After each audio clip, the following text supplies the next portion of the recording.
Hi everyone, I'm Jocelyn. And I'm Zach. And today we're bringing you a recipe for a revolution, the French Revolution.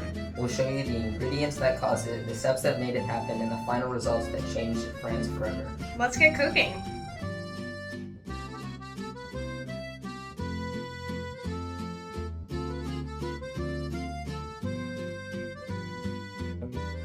Our first ingredient is social inequality. Make sure your cup is overfilled with peasants paying taxes that they cannot afford. French society was deeply divided into three estates. The first estate consisted of the clergy, the second estate included the nobles, and the third estate was made up of everyone else, peasants, workers, and the middle class. Despite making up the vast majority of the population, the third estate carried out the burden of nearly all the taxes, while the privileged first and second estates paid little to none and enjoyed special rights. This unfair system created growing resentment as the third estate struggled under the weight of financial inequality and lack of representation. Our next ingredient is economic crisis. Years of war spending and King Louis XV breathless spending left France drowning in debt. And guess who pays for it? You guessed it, the Third Estate. France was drowning in debt, a financial situation that had been building for decades due to extravagant spending and costly wars. The country's involvement in the American Revolution, while aiding the United States in gaining independence, placed a massive financial burden on the French treasury. And now, for flavor, sprinkle in a dash of Enlightenment ideas.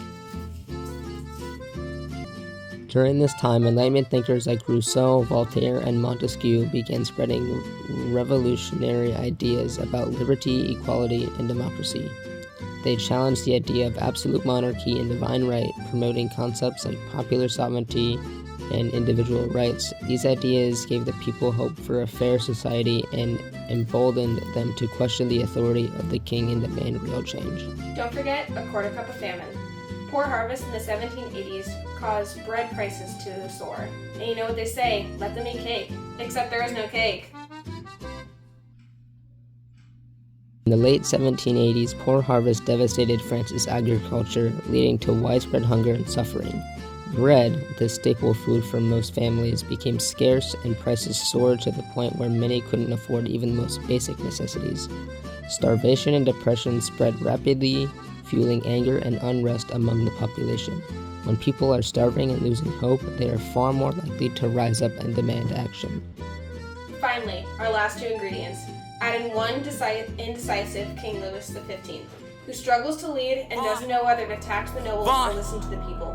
Gotta drop on this flexing nigga. Ain't from Tennessee, I had a... Next, also add in his poor leadership skills and mix them both.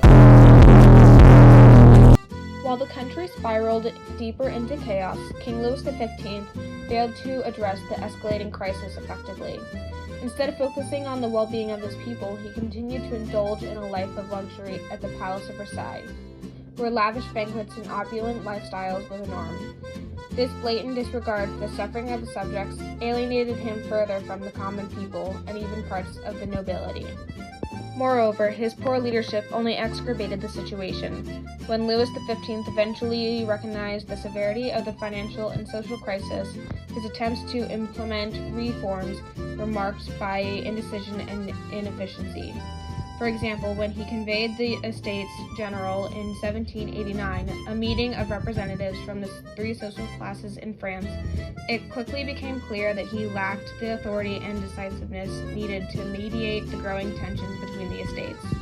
Instead of uniting the nation, his inability to take strong and effective action deepened divisions, setting the stage for the outbreak of the French Revolution.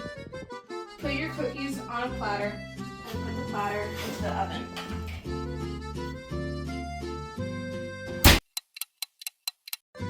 It looks like the cookies are done. Let's take them out of the oven.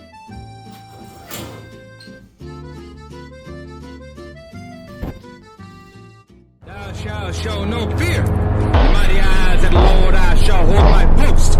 This is where I made my stand. I shall not abandon my post.